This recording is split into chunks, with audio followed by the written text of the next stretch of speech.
Hi guys, this is Cherie from Divine Visions. I'm just doing an overview of the part 1 spirit session regarding Theo Hayez. I used the ITC box, I think it's called Spain Paranormal, and as I mentioned prior in the very first session, I was quite skeptical about the app. I have been regarding all the apps that I've used, and I haven't only ever used the Vortex ITC.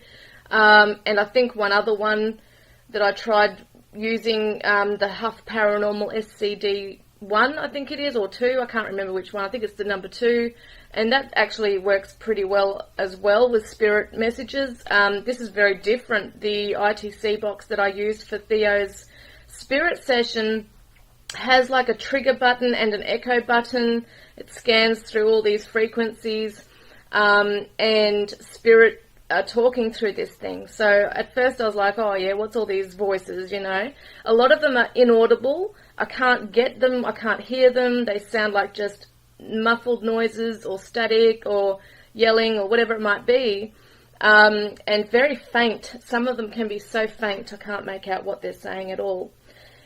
But the ones that have come through, the words that are really clear, like when I asked the question, who's responsible for his disappearance, for Theo's disappearance, straight away the spirit says his friends.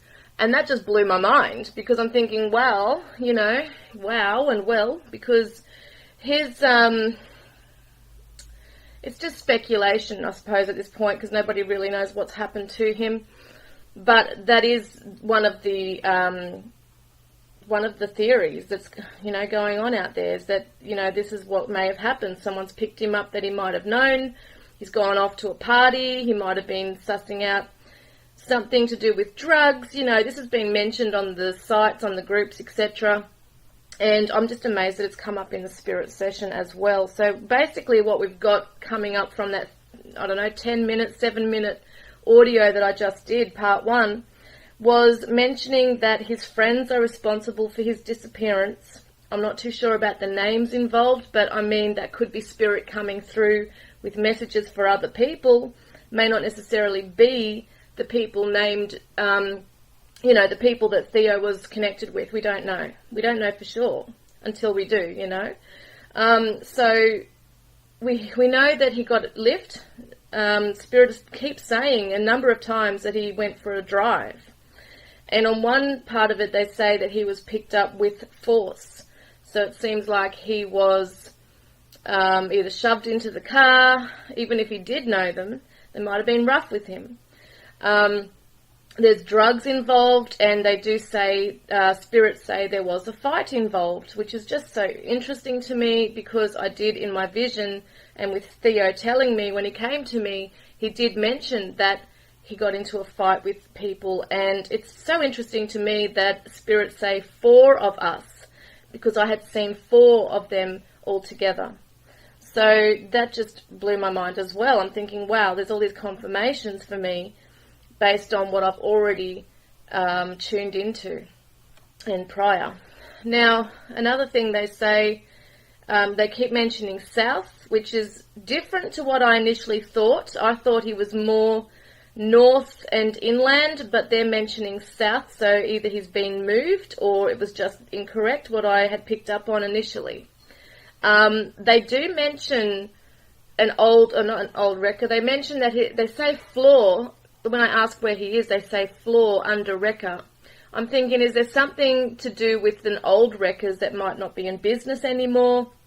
Because when I heard that, I instantly thought of an old place that might have been an old junkyard or an old car yard or metal yard or whatever, an old auto wreckers that may not be in business anymore. And it could be just someone's business that's not in the mainstream, like the mainland there, the main street there on the coast. I feel like it's more inland. And when it said, and that's really hard to hear in the audio, but when I first heard it, through my own speakers here on this laptop, I could clearly hear the girl say, past the old church. Now, I know it's really faint on this recording I've got on here for you guys. It sounds very different coming through it, but that's what I heard. And then I'm Googling it, because every time I get information, I like to confirm it through looking on Google Maps. So I'm like thinking to myself, is there a wreckers near an old church? Let's have a look at this, you know. So I get on to Google Maps today, and I'm searching old church in Byron Bay, you know, near auto wreckers or whatever it might be. And I couldn't necessarily find the wreckers away from the coast or even south, but I did find, and my mouth, like my jaw dropped, seriously. I saw what was called, and it's actually called the Old Church, and it's in Byron Bay. They name it the Old Church. It blew my mind. I'm like, far out, this has to be it, surely. So you go past the Old Church, and apparently they're saying as well to search a house, and then they say his old friend's house, and other things I can't remember now. But something about searching the house, and I'm thinking, okay, was that the crime scene? You know, if there has been a crime committed, is that the scene where there may have been a party, might have been drugs? What's under the wreckers, you know? Is it Theo, or is it his phone? Like, what is it? You know, I'm very curious. And then at one point I'm thinking to myself, is this spirit coming in and confusing things? Because on another app, you know, if this was the same app that I was using, I'd think, okay, something's a bit wrong here. But this is a separate app altogether.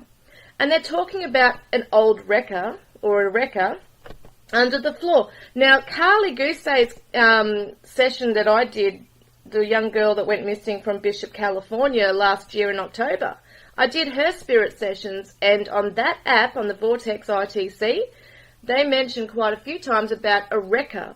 So I'm thinking, is this a coincidence? Are they both, you know, is there similar things going on in their cases here to do with a wrecker? I've got to look more into this. So this is the first time I've really used this app, only last night, this ITC one for Theo. And so it's all new to me. But once I start to get used to it and am able to hear properly what Spirit is saying and change the echo on it and change the sound on it to make it sound a lot better for you guys to understand and hear it too, as well as me, because, you know, I need to understand and interpret what they're saying. I need to get used to the app as well now that I know it's the real deal. So I'm just amazed with that. So basically they've confirmed a lot of stuff. They've mentioned the name Matthew. I know there was other names mentioned because I did another session that I haven't gone through yet. On Theo, but I know there was other names mentioned. I'm not sure if it was, I think they said it's not Peter or something. And they said something about Josh, I'm pretty sure, somewhere. But yeah, there's other names, but I'm not sure, once again, if it's connected directly to Theo. So we've definitely got drugs. We've definitely got him being picked up by somebody.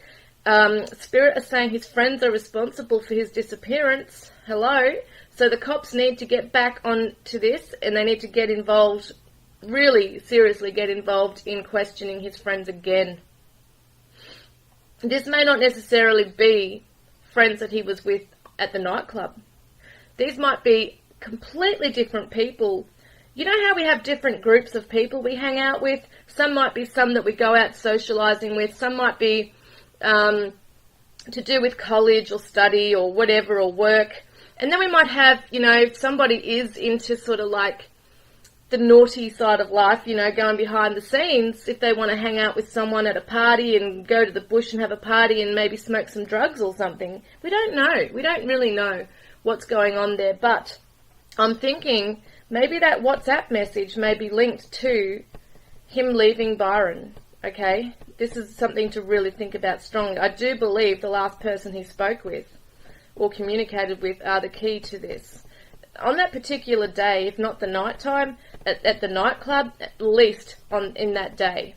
And as I said, even if he never did speak to them that day, but somehow messaged them at night because he realised, okay, well, I feel like doing this now, or I want to go here, I might contact these people, it's still a link or a connection he's had before. So somebody knows something.